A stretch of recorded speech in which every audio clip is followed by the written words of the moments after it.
এক দেশে এনার দেশে থেকে এক গ্রামত এক রাখাল ছিল। সে মাঠে গরু চড়াতো, বাঁশি বাজাতো, তবু তার দিন কাটতো না। একদিন রাখাল মজা করলো।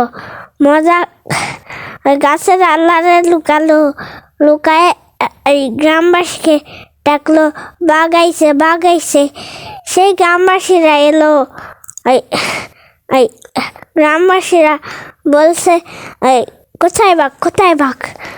রাখাল বলছে, বাঘ আসেনি, বাঘ মজা করছি। দেখো বাঘ আমি মজা করছি। সেই ইনকা করতে 3 দিন গেল। একদিন সত্যি বাঘ এলো।